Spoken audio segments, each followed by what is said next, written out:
Hi guys, it's Thursday. Welcome to another edition of All Things Real Estate. The market has shifted so quickly in the last couple months. It has given a lot of us in the industry complete whiplash. It has been crazy to see this shift from a seller's market to what would now probably safely be called a buyer's market.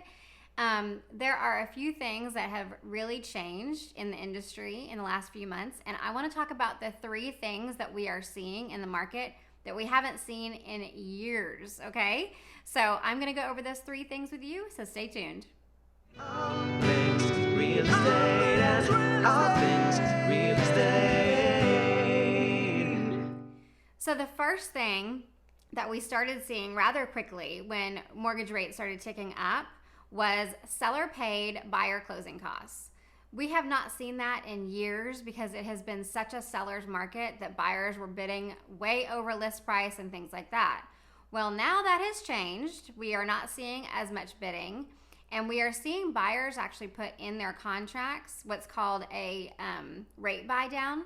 And sellers actually contractually have to pay for that. A buyer can't pay for their rate buy down in certain loan programs. So we're seeing a ton of contracts with buyers asking sellers to pay closing costs, which was unheard of just a few months ago because you couldn't compete with asking for that with all the bidding wars and things like that. So seller pay buyer closing costs are definitely something that we're seeing in the market in a lot of contracts right now.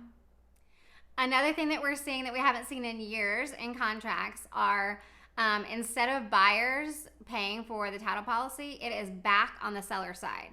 So years ago when I first got into real estate in 2011, it was super common for sellers to pay for the title policy for buyers. And that continued up until I would say probably 2017, 2018 was when that started shifting onto a buyer closing cost. Now it has shifted back real quick to something that sellers are now paying again. What's interesting about that for sellers is that is the second most expensive closing cost on the seller side next to the real estate commissions. So it is a little bit of a hit to sellers in the new market. So it's something that we're having to make sure that sellers understand. That's going to be an expense at closing that you can expect nowadays instead of it being something that is buyer paid. And the last thing I wanted to share with you that we're seeing more of in this market are buyer financing issues. So in all of our contracts, we typically have a certain number of days for buyers to get full financing approval. And that can run anywhere from 10 days to 21 days, just depending on the different facets of the contract and things like that. So all contracts, or all offers really, have a pre-approval. But the buyer financing days are the number of days that a lender has to do sort of a deep dive into buyers' finances and get their W-2s and all their detailed information. And we are seeing a lot of contracts fall out due to buyer financing approval. And as rates have ticked up, that has become more and more common. Buyers that could buy a house at 6 or 6.5% can't buy that same house at 7 or 7.5%.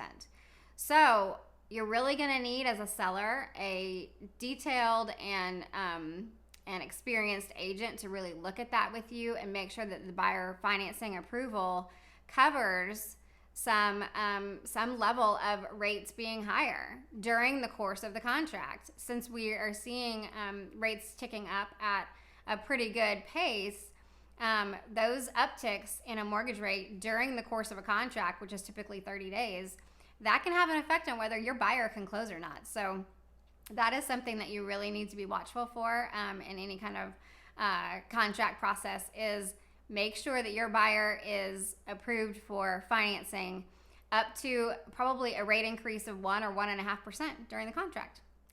So those are the three things I wanted to share with you today. Just some things that I haven't seen in the industry in years, and it has just, even taken a pro like me by surprise how quickly these things have shifted. But the three things, again, are seller paid buyer closing costs, title policy being paid by the seller, and then also buyer financing approvals and buyers falling out of contract due to those financing contingencies. So That is all I've got for you today. As this market continues to shift and as you need an expert in your corner, I hope you check back with me if you have any questions about anything real estate related. And I hope to see you next week on another edition of All Things Real Estate.